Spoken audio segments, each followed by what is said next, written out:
Hello. Hi. I'll be quiet and stand by. Okay.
Okay, I have 6 o'clock. Everybody ready to go? Yes. Sorry, I had a I was late getting logged on here. All right. Good evening, everyone. Today is Tuesday, June the 15th, 2021. The time is now 6 o'clock. This is a regularly scheduled meeting of the City of Georgetown's Planning and Zoning Commission. And at this time, we'll call roll so that we can establish which commissioners are present this evening and determine if we have quorum. It was young. I didn't know that. Hi, good evening. This is Myrna Garcia. Travis Berthius, Here. Cherie Heinzman, Kayla McCord, Here. Jay Warren, Tim Haney, Here. Doug Noble, Chris Stanley,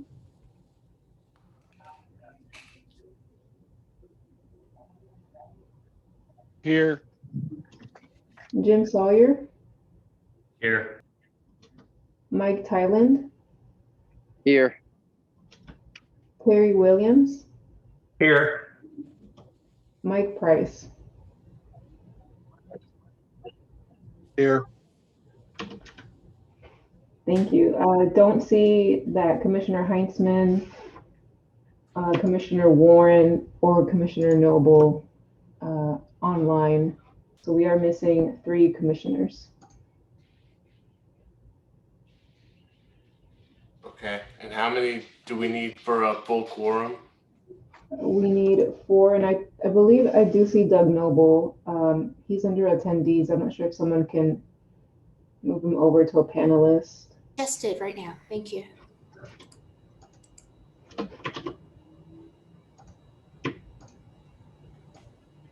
Okay, so we have 4, correct? Yes, now we do. Good deal. Okay. At this time, I would remind everyone that the complete agenda for tonight's meeting and all of the supporting documents have been posted to the city's website. If you have questions on locating this information, please reach out to the planning department staff. Tonight's meeting will consist of several parts. We'll have the regular agenda, the consent agenda, and the legislative agenda. Tonight's regular agenda includes item A. Consent agenda will be items B through BF. And the legislative agenda will be items BG through BJ, I believe. I have that correct. So at this time, Sophia, if you want to walk us through the process for tonight's meeting, this will be our last teleconference meeting, but. Yes, thank you, Chair. It is, I am very excited. It is our last Zoom teleconference meeting where at our next meeting, we'll have the option to either participate via Zoom or in person. But for the commission and for those especially that are new to our process that are joining us for the first time here on Zoom, just a few reminders. We ask you to please make sure you're on mute until we are ready for public comment. The chair will announce when public comment is appropriate. If you're wanting to speak on an item, you can raise your hand virtually, or you can, in the chat, write your name and the agenda item that you would like to speak on. At that time, we ask that you please state your name for the record so we know who exactly is speaking. And again, if you are not speaking, please double and triple check that you are on mute. This will help preserve the sound quality of our meeting. The public hearing portion of the agenda is really during the legislative agenda. So if we can assist you with any technical difficulties that you may have, or just if you're new to a meeting and just have some questions about the specific agenda items, please feel free to send those in the chat, and staff here will do our best to support you. Thank you, Chair. Thanks, Sophia. Okay, so first item on our agenda is public wishing to address the board.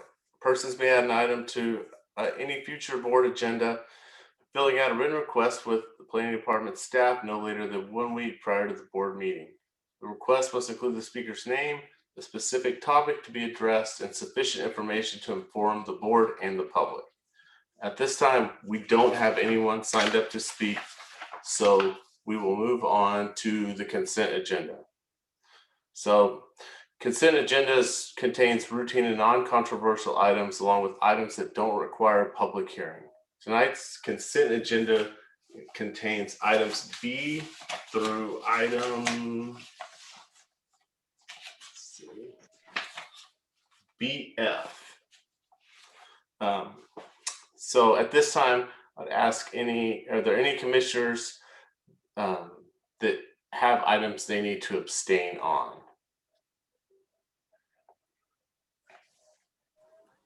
Excuse me, Chair. This is Ryan Clark. I just wanted to say that item AN will need to be pulled from the consent agenda and placed on the legislative regular agenda as the conditions for its disapproval have been met and it is ready for approval. Okay, so And that's item AN. requested to pull item AN. Okay. And then I will be recusing from the vote on the consent agenda. But not hearing any other items that commissioners need to abstain on and no other items to be pulled, the floor is open to a motion on the consent agenda. Move we accept the consent agenda as recommended, less the item AN. Okay, we have a motion by Commissioner Stanley to approve the consent agenda as presented with the move of item AN to the legislative agenda. Commissioner Noble seconds. Okay, and Commissioner Noble second. So any discussion on any of these on the consent agenda? If not, Marie, please call the roll. Kayla McCord, Yes. Jay Warren, Yes, ma'am. Tim Haney, Yes. Doug Noble, Yes. Chris Stanley. Yes. Okay, so the consent agenda passes 5 votes in favor, 0 opposed, 1 abstention. I abstain from voting on that. So that takes us to the legislative agenda, and I believe Kayla will be taking over the first 2 items as I am recusing on both of those. Mr. Chairman, This is Anna. I believe we can do item AN first. Oh, that's right. You're right. Okay. Yeah. So Ryan, is that your item? Yes, sir. This is a site development plan for Lower North Georgetown. They had fire comments that at time of posting were still outstanding, but since then they have addressed those comments and meet the requirements of the UDC and can now be approved.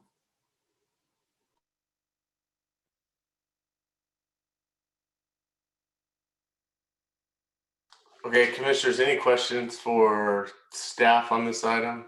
Otherwise, we can entertain a motion.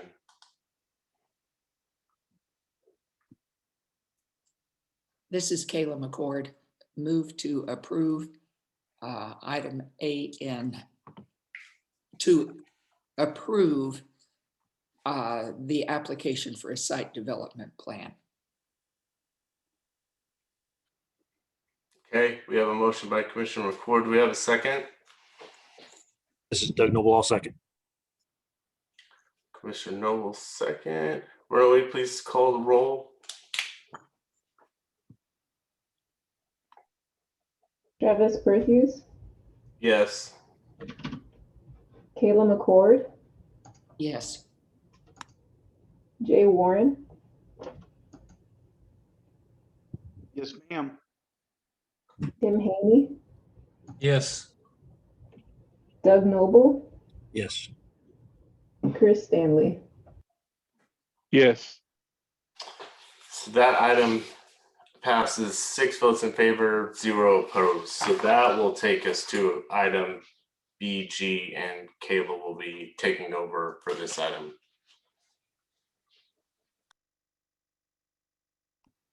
Thank you, Mr. Chairman. Legislative agenda, item BG. Mr. Harwell, I believe. Yes, ma'am. We actually have a last minute change to this item, if we may.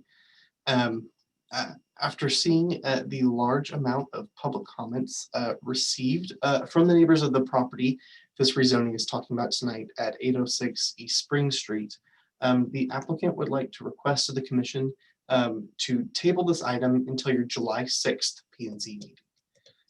The applicant is here today and he can talk more to you about what he intends to do with that extra 2 weeks. But the commission does have a choice today. You may honor the applicant's request to delay hearing of this item until your next regular meeting, or we may continue on with our presentation and public hearing this evening. Do any commissioners have any questions for Mr. Harwell before we move on?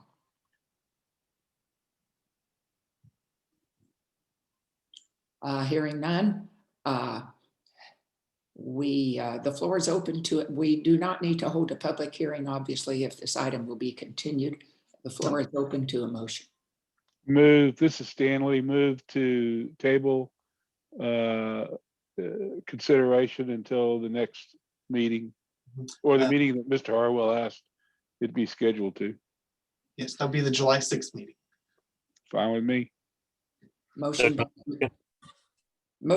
by Commissioner Stanley. Is there a second? Doug Noble, second. Thank you. Myrna, will you call the roll, please? Kayla McCord, Yes. Jay Warren, Yes, ma'am. Tim Haney,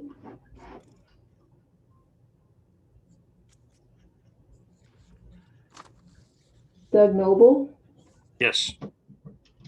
Chris Stanley, Yes. Tim Haney, Yes. thank you. That motion passes 5-0 with Commissioner Chair Perthes abstained. Okay, so that's 6-0. Yes, ma'am. Moving on to item BH. Mr. Harwell, I believe you're up again. Ms. Nelson will actually be taking this for me. Yes, please forgive me for the last minute change here. Let me share my screen here.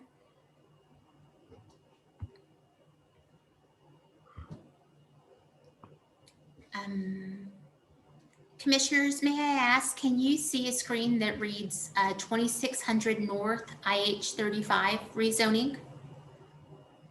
Yes. Thank you for confirming that. Good evening, Commissioners. I'm here before you for a rezoning request for a property that is located at 2600 North IH 35. The property is approximately 8.4 acres in size. It carries a interim zoning designation of agriculture currently, but the applicant is requesting an industrial district zoning request for this property. As you can see here in this location map, the subject property is identified in hatched red, and it is located just near the very tip of the SH 130 and 35 intersection. Some of the surrounding land uses include unzoned agriculture land, as well as a planned unit development district surrounding this property.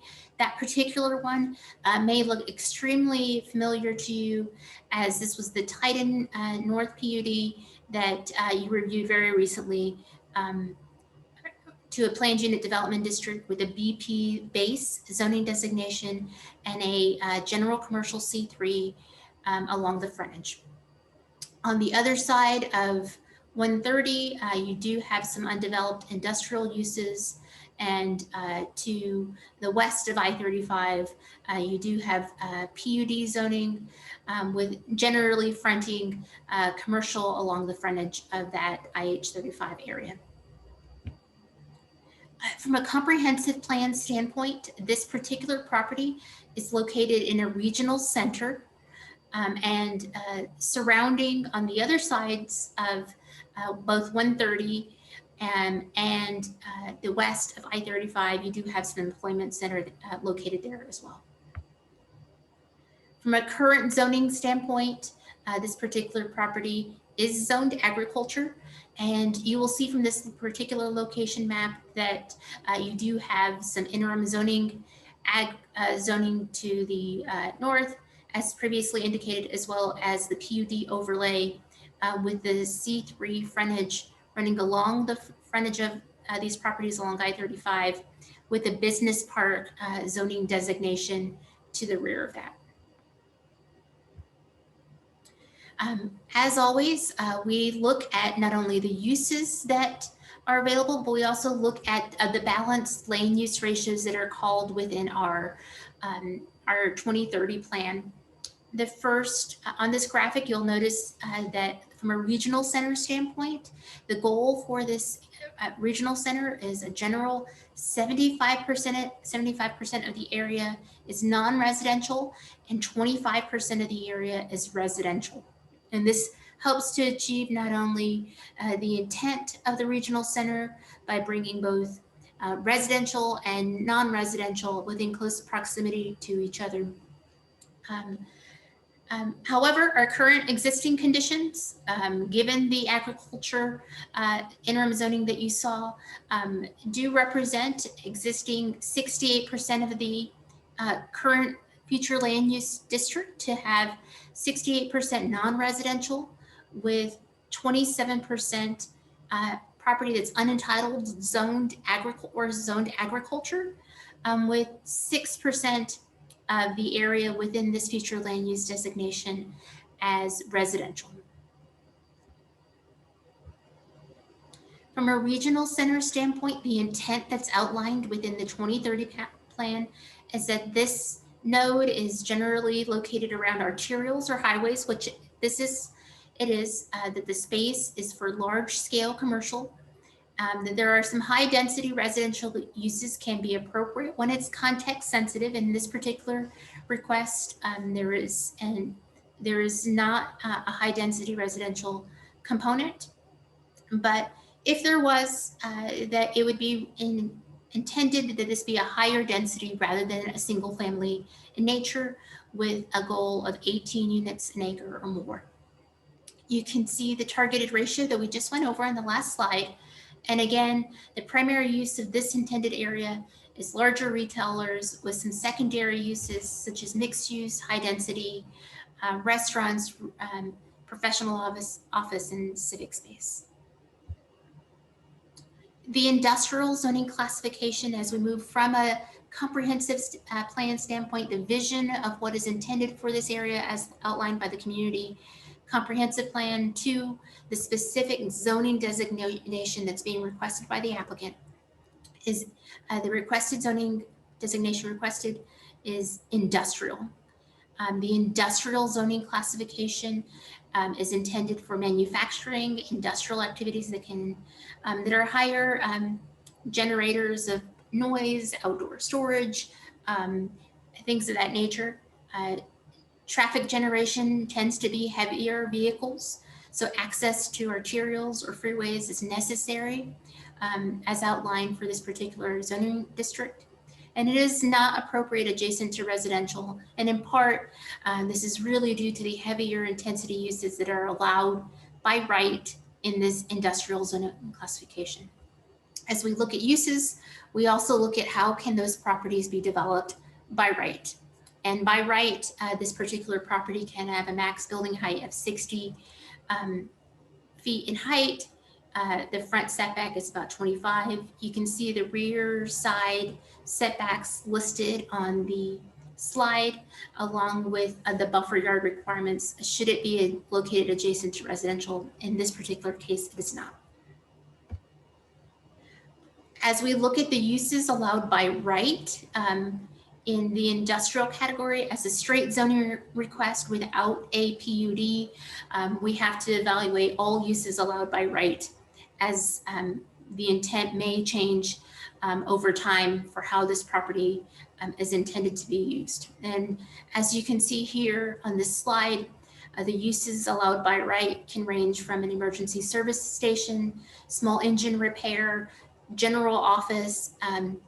It also includes manufacturing, housing sales, a bus barn, car repair of a variety of levels. It also includes manufacturing, processing, assembly, warehouse, distribution, truck terminal, asphalt, concrete batch plant, a recycling, meat market, lumber yard. From a permitted with limitations, this means that it could also be allowed administratively without an additional public hearing. These uses range from self-storage outdoor to mobile food vendors to construction field office and construction staging.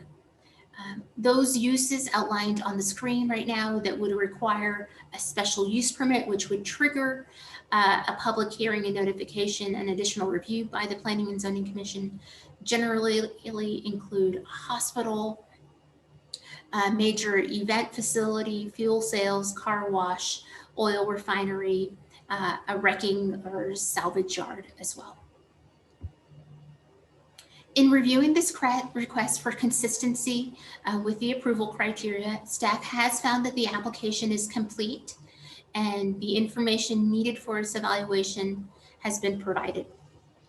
Staff has determined that the zoning change is not consistent with the comprehensive plan, given the vision for a regional center, which is entirely intended to be focused with retail, office type uses that feed the region rather than an industrial use where some of those uses are not permitted by right. We have found that the criteria for rezoning that indicates the zoning change promotes the health, safety, and general welfare of the city and safe, orderly, and healthful development of the city has not been met. In part, looking at the location of the specific property and the range of uses that could be allowed that are heavier in nature. In past rezonings, though, both adjacent and surrounding I-35, there has been an intention to looking at those general commercial uses fronting along I-35. That was what was rezoned, both with the PUD surrounding this particular property, as well as just west of I-35, so that there is an opportunity for goods and services to support the surrounding industrial or business park uses that may be located behind the frontage of I-35. Additionally, as we have mentioned, the ratios that are provided, particularly for residential, have not been achieved for this particular area, as well as just looking at the proposed request. This proposed request would slightly increase the amount of non-residential zoned property within this area. Staff has found that the zoning change is not compatible with the present zoning and conforming uses of the nearby property. As I indicated, the entitlements of the surrounding properties that have gone through PUDs or have been zoned a C3 general commercial use, though there is not a lot of development along I-35 in this particular location at the moment. Those uses that are allowed by the zoning that is in place, the industrial uses that are outlined by right in its entirety do not appear to be compatible with the character that is allowed by right with the surrounding property zonings. And then finally, the property to be rezoned is suitable for the uses to be permitted by the district and would be applied by the proposed amendment.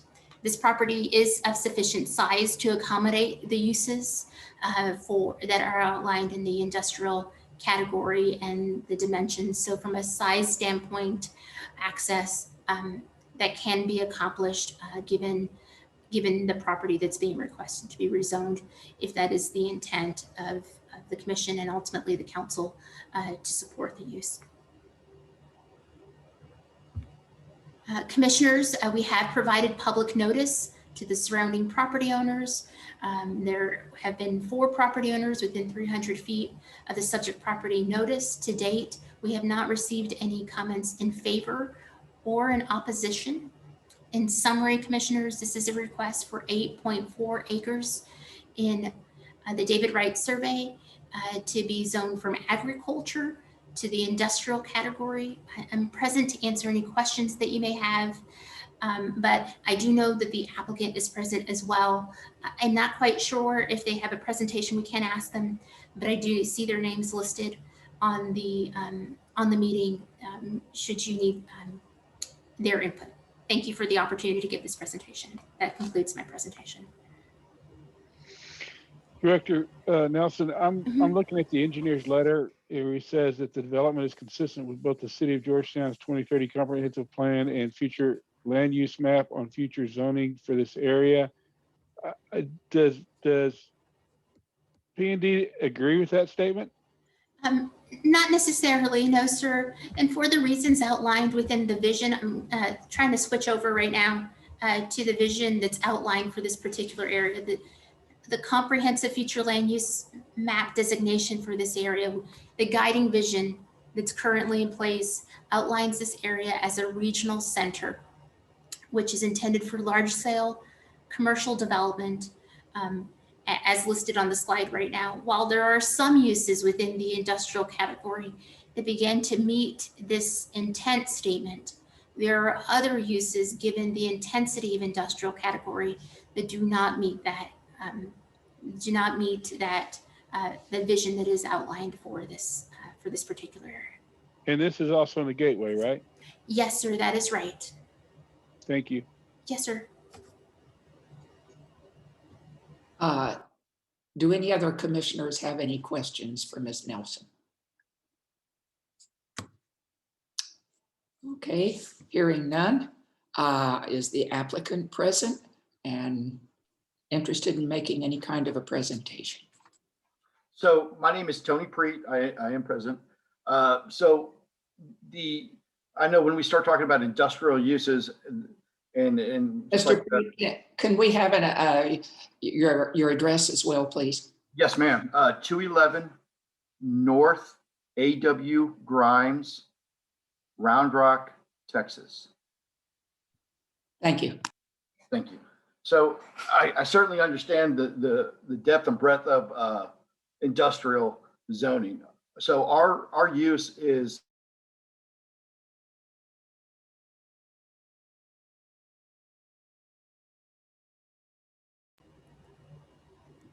Mr. Preet, it appears that we lost you in sound. Is there a way that you can try to reconnect or move the microphone closer?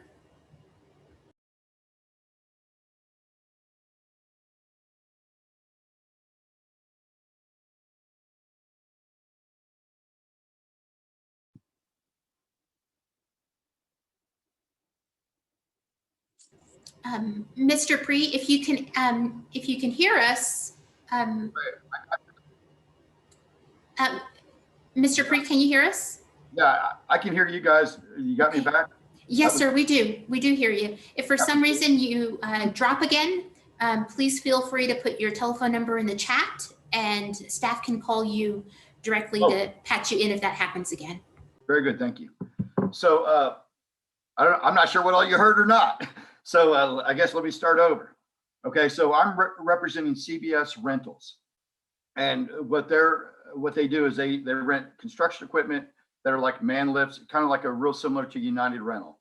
So we don't really fit well into commercial, and I know that's what P&Z really wants, and that was our first attempt, was to get this as commercial zoning. We had our pre-app meeting, and the staff felt like our business model fit more into the industrial. So hence, that's why we followed that and went with the industrial. So I think like the one gentleman was asking about my statement in the letter. I think Sophia even said it, that I think our use kind of fits the narrative, but there are entitlements in industrial zoning that I guess in a broad sense would not.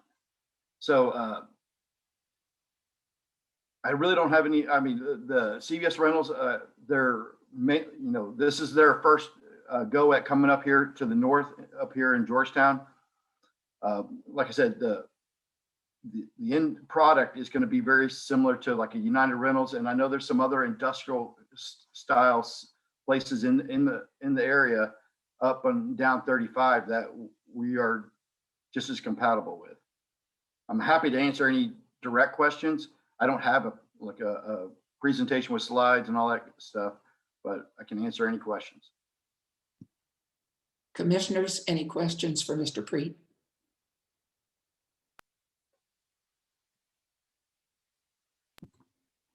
I'm not hearing any, so let's move on. It's time to open the public hearing, please. And quite honestly, Sophia, I'm not sure if we have anyone signed up to speak. I am reviewing the chat right now, and it does not appear that anybody has entered their name requesting, and I do not see any hands raised at this moment. I think it's safe to say that we do not have any speakers at this time. Excuse me, Chair, you're on mute. Excuse me. In that case, we will close the public hearing if there are no speakers that have signed in. And excuse me. So commissioners, at this point, if there are no further questions, we'll entertain a motion from the floor so we can discuss.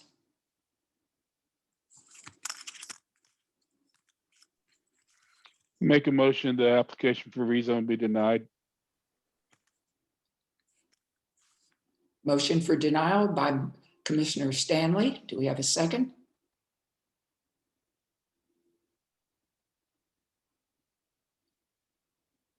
I'll second that motion if no one else is doing so. We have a motion and a second on the floor. Is there any discussion? Sophia, this is Doug Noble. What can the applicant do? You mentioned maybe a PUD. What can the applicant do that would come closer to the city's requirements? The applicant always has the opportunity to be able to request a PUD where additional screening measures, uses can be reviewed. PUDs are intended to be for unique projects that just require some additional standards or a variation in standards in order to be compatible with the proposed use.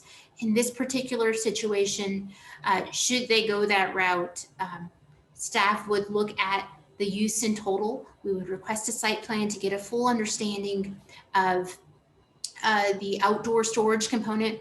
Really, the outdoor storage component is such a key location, is something that in some situations can be appropriate, in other situations can be detrimental to the gateway corridor. And so we would want to spend some additional time with the applicant to understand the full need of outdoor screening and to be really specific about the amount and the location of outdoor storage and screening that is being proposed in order to ensure that it really creates the gateway feeling that is requested by our comprehensive plan. So in short, Commissioner Noble, it would be additional discussion with staff to see can this use be compatible both in site and from a use perspective through a PUD, and that's additional discussions that would be required.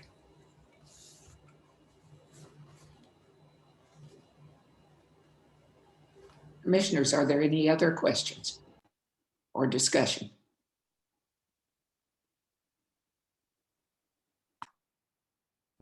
Hearing none, we will ask Myrna to call the roll for a vote, please.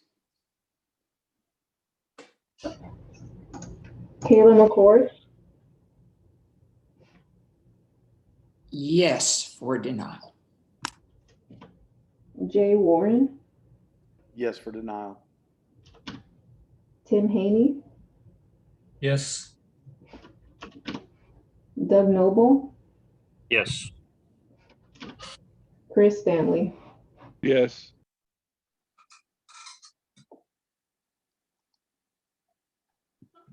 It appears that we have 6-0 in favor of denial.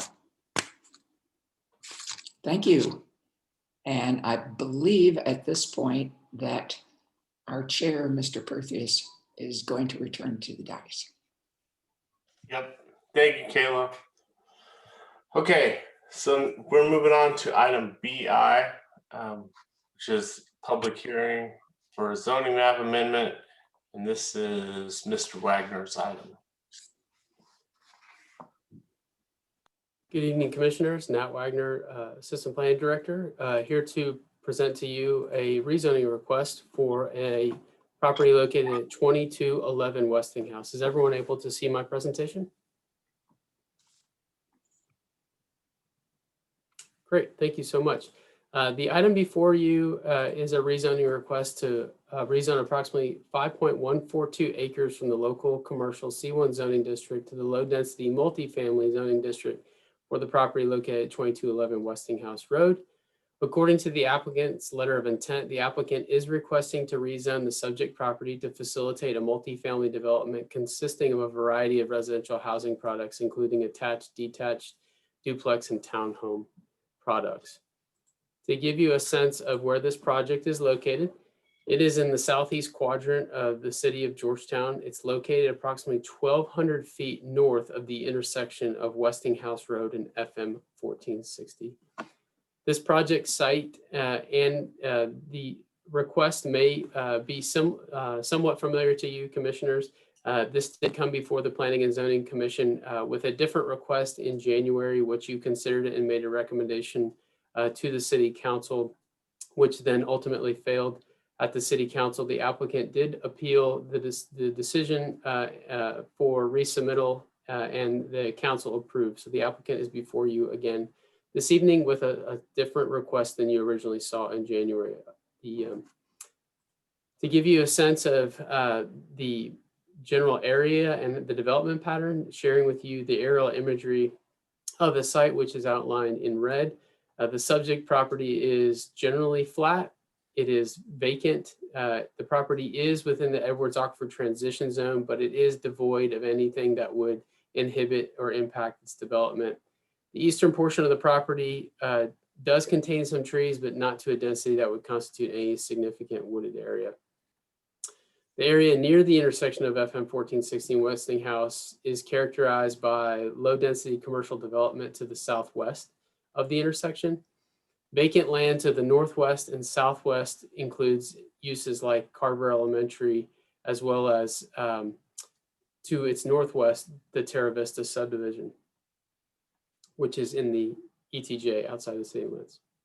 There is also an existing, abutting this property, is abutting the subject property is an 11-acre age-restricted high-density multifamily development known as North Star Georgetown, which I've highlighted for you in the aerial map. The current zoning for the subject property is local commercial as well as the scenic natural gateway overlay, highlighting that there for you in the zoning map, just to give you a sense. It's a little hard to see sometimes with that overlay, but there is a scenic natural gateway overlay, which provides for some additional screening and buffering and landscape requirements. According to the applicant's letter of intent, the proposed zoning change would in effect enlarge an existing low density multifamily site. I'm highlighting that for you. That's the L-shaped to the rear of the subject property, which is an approximately 10-acre tract within this larger development referred to as the Wheeler tract.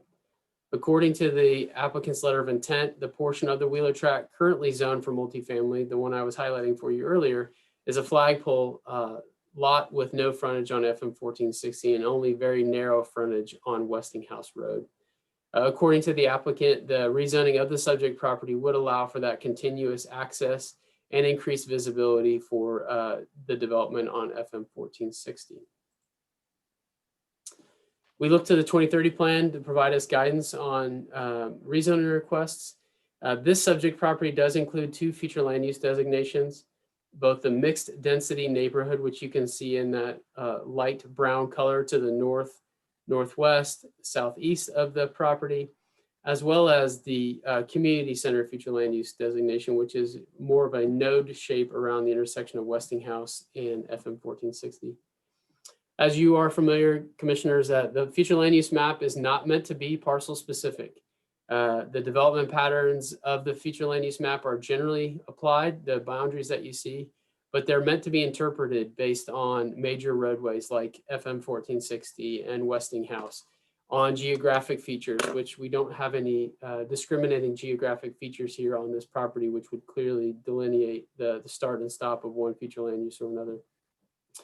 Or any geopolitical boundaries like school districts to help us to make a determination or make a recommendation as to what the future land use designation is. So want to share that with you, and it will share some of the impacts of it having sort of those 2 designations in near proximity to each other.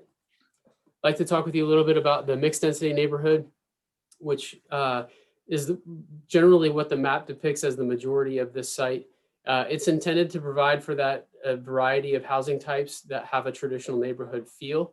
It's meant to be residential in nature. The majority of land uses within that feature land use should be residential, but it does allow for supporting non-residential uses like neighborhood serving retail, office and institutional uses.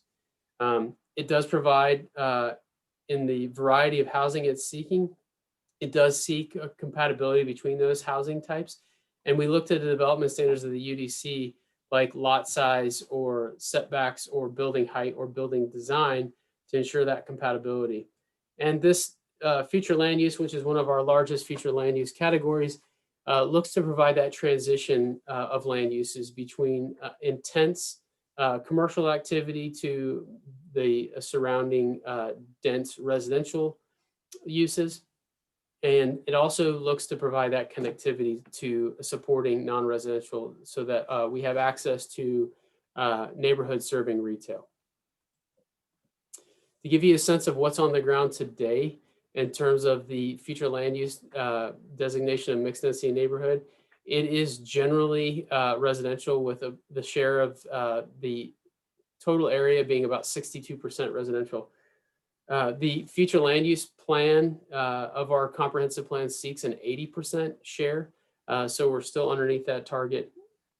But it is currently today does not have the share of commercial that the future land use plan is seeking. I'd like to emphasize, commissioners, for you that this is a very large future land use area. If you'll note, please, that the total area that this future land use encompasses is about 1,200 acres. So it's FM 1460 to the west. It is Westinghouse to the south. It is Rock Ride to the east, and it is the Interloop and Sam Houston to the north. So this is a very large area. This, as I mentioned, also shares a community center future land use designation, which is meant to be more commercial in nature. The target for this is 80% uses that are small to mid-sized retailers, professional office and service-oriented businesses. It does allow for supporting residential, uses. Those things can include things like high density residential or local restaurant. The importance of this node, if you will, around 1460 and Westinghouse is that it provides services to the residents of Georgetown. It's meant to provide that community level service. And it's important as we get into the site design that we can ensure compatibility and accessibility to the surrounding land uses, such as the mixed density provides with neighborhood. When we look at the share of what's on the ground today for the community center, we see that about 30% of it is commercial in nature or non-residential. Much of the acreage in this node is unentitled or in the ETJ, and about 20% is used for residential. As I mentioned, the comprehensive plan looks for compatibility, and compatibility is aided through the dimensional standards of the zoning district. And this applicant is seeking rezoning the property to MF1, which allows for that attached and detached type product that can look like an apartment, traditional apartment, or a condo.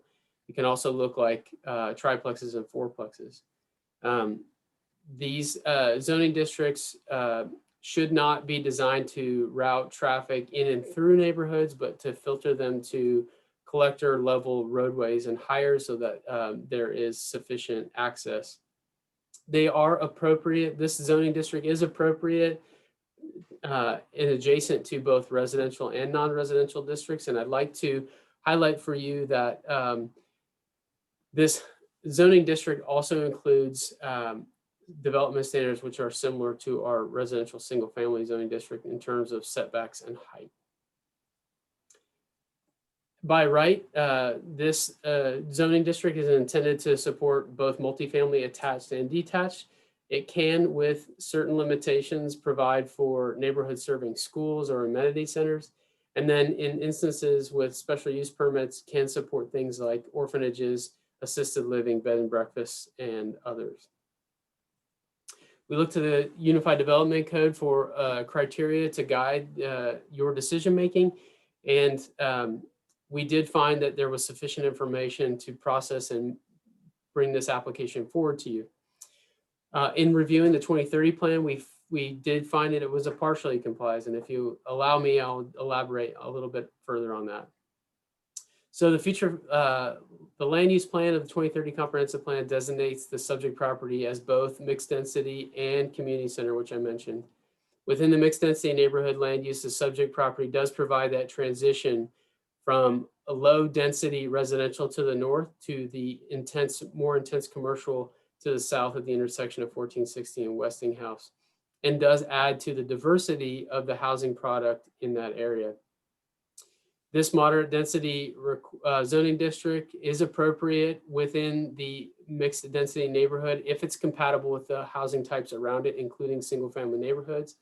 And as I shared in the previous slide, the multifamily 1 district does include development standards similar in terms of setback and height to the residential uses to the north. However, where we find it does not fully support the comprehensive plan is that the request to rezone these 7 acres of local commercial to, these 5 acres of local commercial to 5 acres of low density multifamily does not fully support our first land use policy, which is to have that balance. And as I mentioned, that balance is primarily determined through our target ratios. So I'll share with you here in a minute what that looks like if approved. It would reduce the target share of commercial land uses in both the mixed density neighborhood and the community center future land use. I'll show with the next slide. But we did find that the request does promote the safe and orderly development of the city. As I mentioned, if approved, this request would increase the share of residential in the mixed density neighborhood, that very, very large future land use. And then it would have a slight decrease in the amount of commercial property or commercial uses in that future land use. Similarly, so in the community center future land use, if approved, it would increase the share of residential uses and slightly decrease the percentage share of non-residential. We did find that the zoning change is compatible as it allows for duplex townhome and multifamily, which are complementary in form and appearance to the single family product, like the residential development to north of the subject property. We found that the proposed configuration of C3, which is adjacent, which is our general commercial, a local commercial C1, high density multifamily 2, and low density multifamily 1 is logical and consistent with the 2030 plan, and the current zoning configuration on the greater parent tract of the subject property of the Wheeler, known as the Wheeler tract, centers the most intense zoning districts at its core and transitions them away from the core with lower intensity districts like the MF1. We do find that the property is, that the location for the property is suitable to be used for uses in the MF1 zoning district. And the remaining portion of the commercial zone land fronting 1460 would still allow for the development of local retail and restaurant as proposed by the applicant in their letter of intent. As required by the Unified Development Code, we did notify property owners within the area and did place notice in the Williamson County Sun. Signs were posted on the property, and to date, staff has not received any comments from the public. In summary, commissioners, this is a zoning map amendment to rezone approximately 5.142 acres from the local commercial C1 zoning district to the low density multifamily zoning district for the property at 2211 Westinghouse Road. And the UDC does require the Planning and Zoning Commission to hold a public hearing and make a recommendation to the City Council. The applicant is present this evening and they have prepared a presentation for the commission.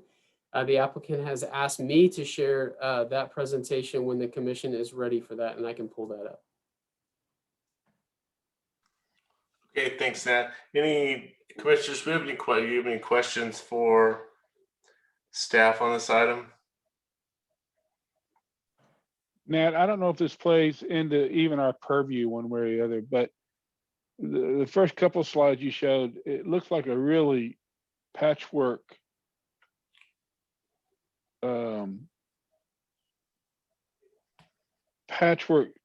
bunch of properties. Do you see what I'm saying? There. No, that's the zoning. Well, but it's still zoning based on ownership, isn't it? I believe the applicant might be able to speak to the overall development pattern, but we do see, and I was sharing the zoning map just to give a sense of transitions, and really what we're seeking in the 2030 plan is to provide that the transition away from 1460. So it is appropriate to have those commercial uses up front on 1460, but as we transition east from 1460, we want to transition to a lower intensity commercial or more intense residential use as you transition away from 1460. Similarly for Westinghouse. So we do find that there is an orderly pattern of both the intensity of the commercial uses along 1460 as well as Westinghouse. And we do see that there's an appropriate arrangement of densities from a residential use standpoint as you transition from both of those major roadways. Okay, thank you. Yes, sir. Commissioners, any other questions for staff? Okay, I have a question. So make sure I understand this. So a portion of this property is already zoned for what they're requesting. So we're just talking about this portion, I guess, on the east side of the track that we're looking at. Is that correct? The portion of the property is zone C1 today, and the applicant is requesting to zone a portion of it to MF1. So basically, what they're trying to do is take the portion that's zoned MF1 and make that bigger. Well, sir, yes, sir. According to their letter of intent, if I may, and I don't know if you can see my cursor, but in the eastern portion of this property, there is an L-shaped configuration of an MF1 zoning district. Are you able to see that? Yes. Okay. So according to the applicant's letter of intent, this property does not have sufficient frontage on either Westinghouse or FM 1460. And according to the letter of intent, this 5-acre tract would complement this other multifamily one, MF1 tract, and they would be complementary and add to the overall total acreage of MF1 for the Wheeler tract, which is effectively this development northeast of the intersection of Westinghouse and 1460. And maybe Ms. Nicely can explain it to us, but is that going to increase their access from 1460?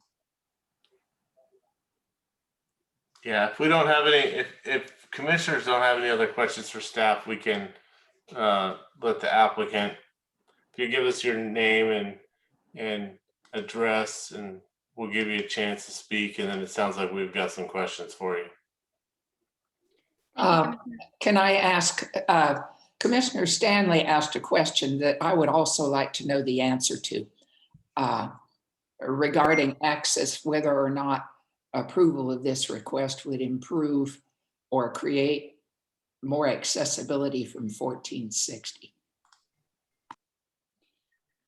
Good evening, commissioners. Thank you all for your service. My name is Catherine Avalos Nicely. I'm from Metcalf, Whoop, Stewart, and Williams, and I'm here representing Urban Genesis on their rezoning application. My address is 417 Cedar Mound Pass, Cedar Park, Texas. And answering your question, yes, it would provide more frontage. And I have a quick presentation, like Nat mentioned, which will enlighten the area and how the proposal is being put together. Whenever you're ready. Ms. Nicely, are you seeing the presentation? Yeah, there it is. Next slide, Nat. Thank you.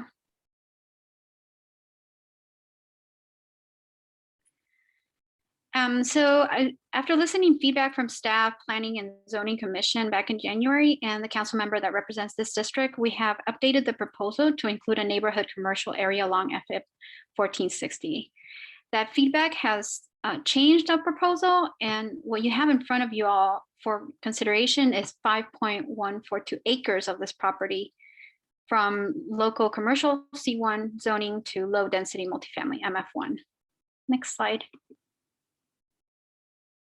The updated proposal, like I said, had the neighborhood commercial zone, and the development includes a high quality single family rental product at a density of 12 units per acre.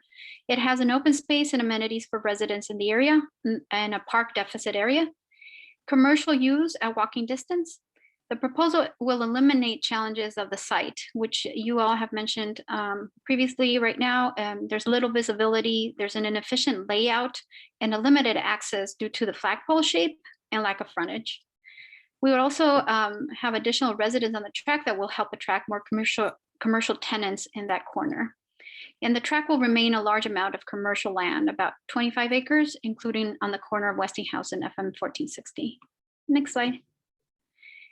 Staff has presented this, this layout. I know you guys were talking from it. We just removed the gateway so you can see the zoning categories. As you can see, that area has 3 zoning categories. It has an MF1, MF2, and C1. What is being rezoned is the 5 acres from C1. Next slide. The justification for the rezoning, we do feel that MF1 district is appropriate in the mixed use density according to the flow map. MF1 is also appropriate as a transition from residential to non-residential use and provides housing diversity that is needed in the area. CS1 will be remaining along FM 1460, and it provides local retail and service-oriented businesses to serve the residents. The proposal will provide commercial area at walking distances that will be built now, and you wouldn't have to wait for it later. The proposal provides less density than current entitlements would allow. And the proposal provides mixed use from a pedestrian perspective. Even though it doesn't meet the target ratios prescribed, it does propose that mixed use district. We do feel that it meets the comprehensive plan on its intent, since there's ag land still left outside and more commercial zone properties outside the city limits. Next slide. This is the preliminary site plan that shows the commercial located along FM 1460 and the unique residential units located towards the back. Again, going back to the question that y'all had, commissioners, you can see that the residential area would remain on the back all the way to the back. I do want to note that we do have a pond, and we're working with all the restrictions that we have to comply with staff. Next slide. Thank you for your time. We just provided a design example of what you would see on site, and we do have the applicant, and Tally Williams from my office is also available for any questions. Thank you, commissioners. Thank you. Commissioners, have any questions for the applicant now that we've heard their presentation?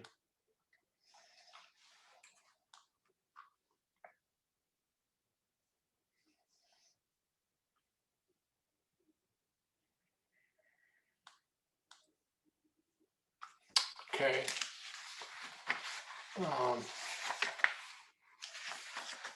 Will you go back to your zoning map there, Nat? Yes, sir. Just give me 1 second. Sorry. I want to make sure what's in their presentation didn't, to me, look like it matched what you were presenting. And I apologize for that. I think what's difficult, if you can hear me okay and see my pointer, is that we have this gateway overlay zoning district, which has this green tint to it, and it lays over what is zone C1. So it gives an Excuse me, off Nat. color. We can't see your screen at the moment. Oh, I apologize.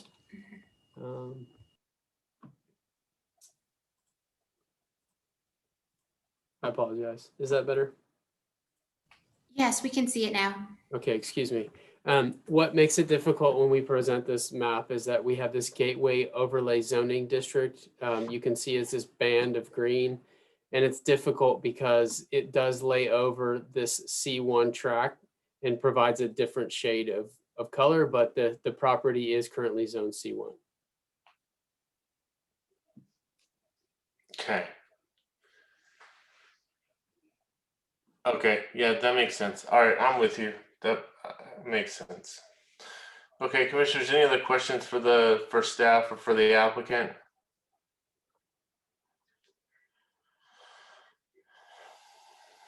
Okay, not hearing any.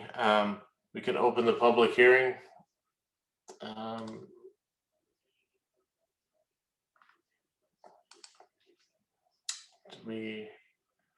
Let's see, do we have anyone signed up to speak? I don't believe we do.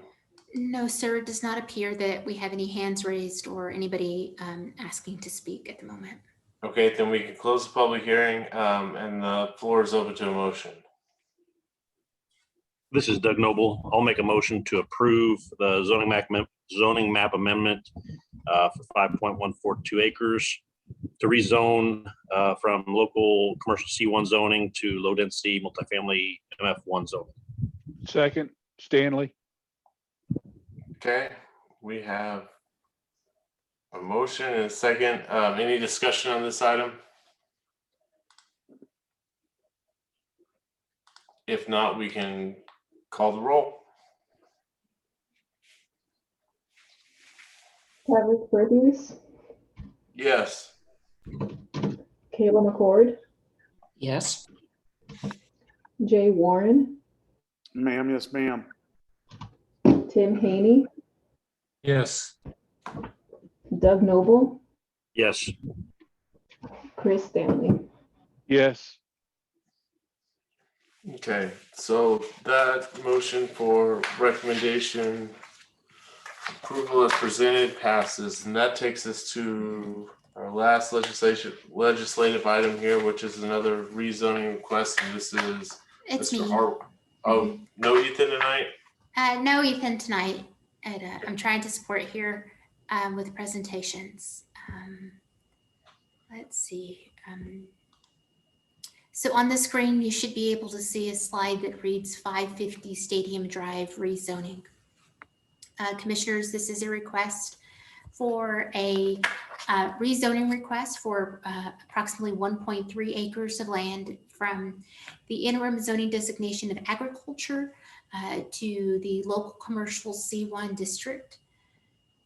This particular property, as you can see here, is about the northeast corner of the inner loop and Stadium Drive.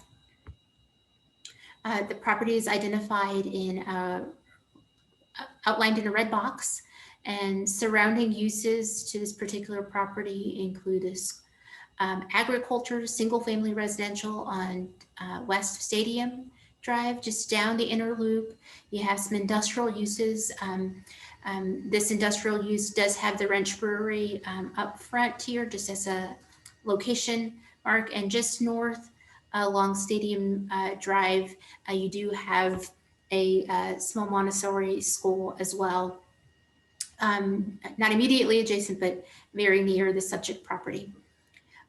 Just south of the inner loop, you have undeveloped property that is currently zone C1, and the closest development that you have seen recently in applications is the LCRA transmission station located just south of the inner loop. The future land use designation for this property is mixed density neighborhood. The mixed density, and the zoning classification, as you can see here, is agriculture with surrounding zoning designations of industrial to the east, C1 to the south, and then MF1 and MF2 just west of Stadium Drive. From a land use ratio, the 2030 plan does identify mixed density neighborhoods to have 20% non-residential, but 80% residential. This is a residentially focused future land use district, as you heard Nat describe just in the last presentation. The existing conditions as they lie today include 6% non-residential, 63% residential, with about 30% of ag or unentitled property that remains within this district. We have gone over the mixed density neighborhood designation, which is really intended to be primarily residential of a variety of densities with supporting commercial neighborhood serving retail office type uses. The C1 designation here is, as we've described, has been commercial and retail serving close to residential in order to provide pedestrian access, and is generally not appropriate along residential streets, but is intended to be located at the entry of neighborhoods along residential collector roadways or higher. The dimension standards, as you can see here, include a max building height of 35 feet, and then the required setbacks are listed on your slide. From a use perspective, these uses are smaller in nature, and you can see many of the neighborhood serving uses that are envisioned by not only the future land use district, but allowed in this category to include dry cleaning service, food catering service, retail, office, laundromat, medical office, things that do serve surrounding neighborhoods and within this area. Limitations, though, include uses that are allowed by limitations include daycare, live music, church, community center, activity center, bed and breakfast, bar or pub, school, theater, neighborhood amenity center. Those uses that would require a special use permit to come before you include car wash, auto part sales indoors, fuel sales, multifamily attached units. Staff has evaluated this request for consistency with the approval criteria. We have found that the application is complete. We have found that this zoning change to C1 does support the vision of the comprehensive plan as it's outlined for a mixed density neighborhood. Given the C1 is located along the entryway to an existing neighborhood, as well as higher intensity uses, we have found the C1 designation does promote the health, safety, and general welfare of the city.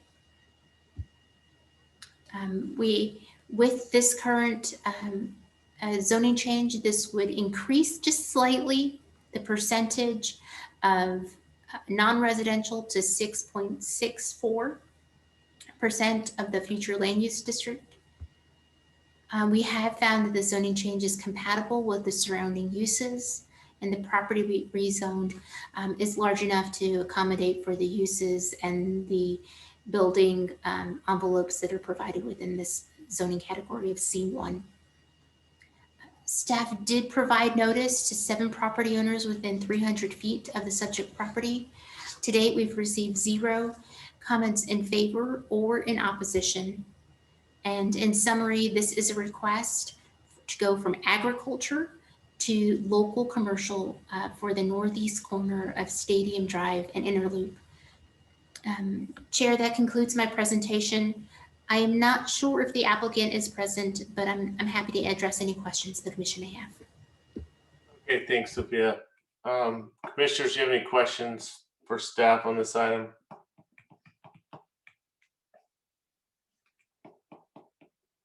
If not, I've got a question. Can you go back to the zoning map? Yes, of course. Let me click over to there.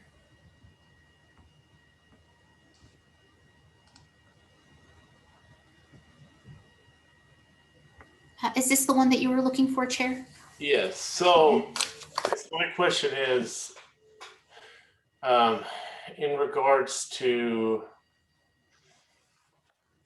the property, I mean, just looking at the land use ratios, the property that's directly to the, would be to the west of this, based on, so there's the LCRA transmission substation is over there, but that property zoned ag.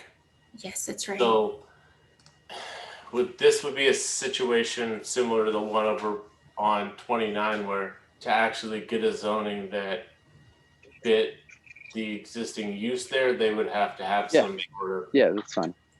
some Yeah, and sort of I don't. condition that would don't want from that car bring it in. I don't know who's not muted there, but somebody is talking. I'll take a look, Chair.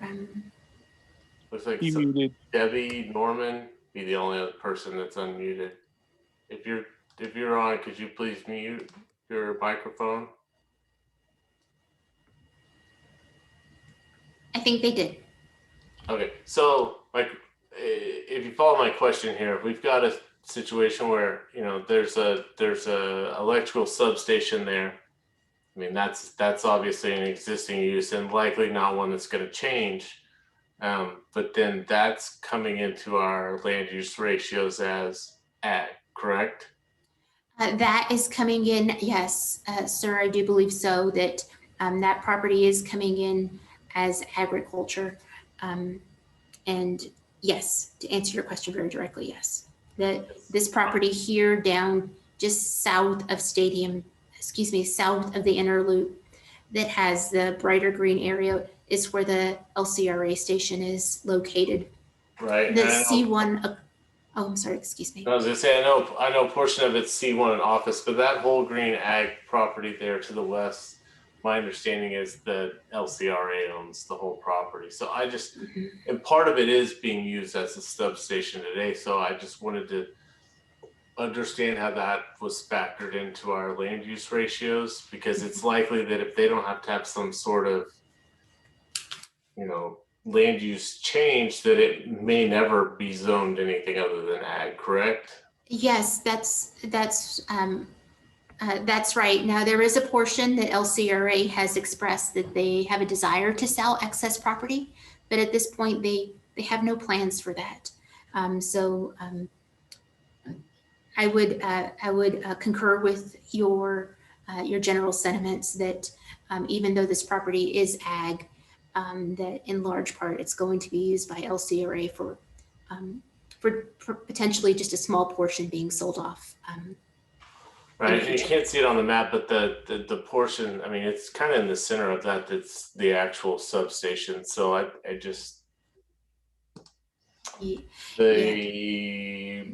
may be that the land use ratios are slightly off. I mean, I don't have any issue with the proposal here, but I think this is one of those situations. Some of this stuff that's in the northeast area of town, a lot of it was brought in as ag, but has an existing use on it. I mean, the property to the east of the subject property as well is developed and is a commercial use, so that's not ag either. So, and I guess even farther east of that is the church. Yes, sir. So it seems to me that the land use ratios maybe aren't as relevant in this situation as they may be in some of the southern areas of town where we've looked at stuff. But you've got a large area that's already been developed that's still an ag zoning. So. I think I would generally concur with you in terms of how the LCRA property does skew the current calculations of the land use ratios.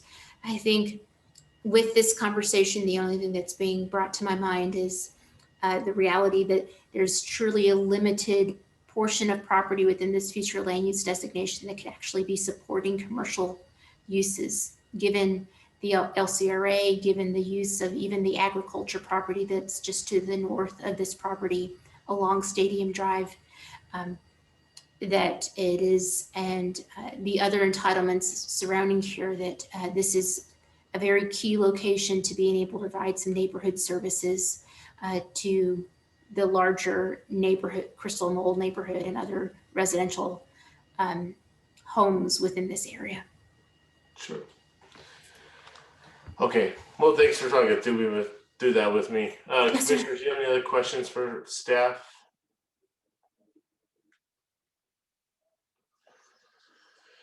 Okay. And did you say the applicant they did not have a presentation? I was just notified that the applicant is here and potentially was Debbie Norman, who was unmuting.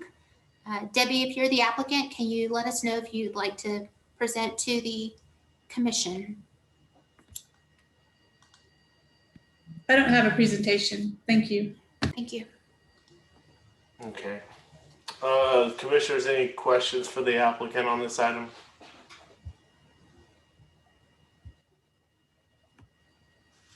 Okay, if not, then we can open a public hearing. There's not anybody currently signed up to speak, so we can close public hearing. And at this time, the floor is open to a motion. It's Jay. I move that we approve as presented. Okay, we have a motion by Commissioner Warren. I'll second. I heard it, but I wasn't sure. Who was our second? Tim Haney, second. Okay, Commissioner Haney. Any discussion on this item? If not, then we can call the roll. Travis Berthews, Yes. Kayla McCord, Yes. Jay Warren, Ma'am, yes, ma'am. Tim Haney, Yes. Doug Noble, Yes. Chris Stanley. Yes. Okay, so that motion passes, and that will take us to the end of our agenda here, which would be item BK, which is discussion items. Do we have any discussion items this evening? Just a couple updates, please. One update is a thank you.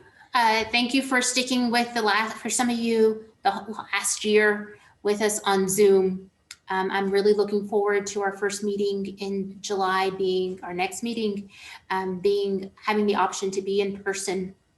Myrna will send out some instructions should you not want to participate in person. She'll connect with you, but if you are, I look forward to seeing you. We'll provide a boxed meal of some sort before, and so you'll see some instructions from Myrna. But for many of you, you may be meeting each other for the first time, and I'm excited about that and the opportunity for you all to get back to our normal procedures.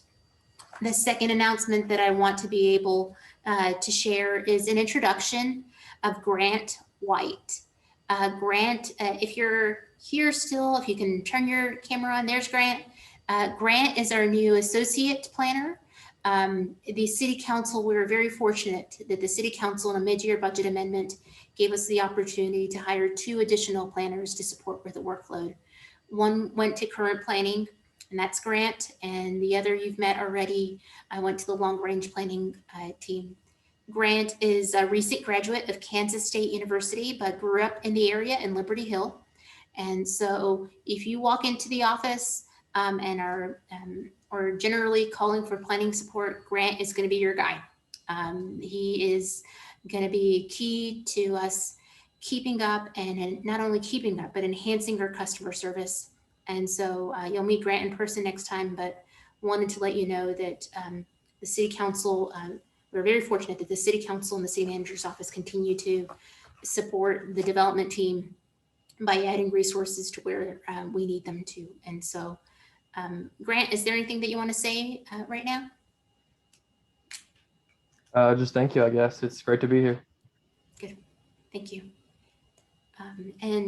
Chair, that's all I have right now. In that case, we can entertain a motion to adjourn. I'll make a motion to adjourn. Second. Commissioner Stanley, second. Let's call the roll. Travis Pertheus, Yes. Kayla McCord, Yes. Jay Warren, Ma'am, yes, ma'am. Tim Haney, Yes. Good night. Doug Noble, Yes. Chris Stanley. Yes. Okay, it's 7:21 and that passes, so we are adjourned. Thanks, everybody. Thank you all. Thank you, everyone.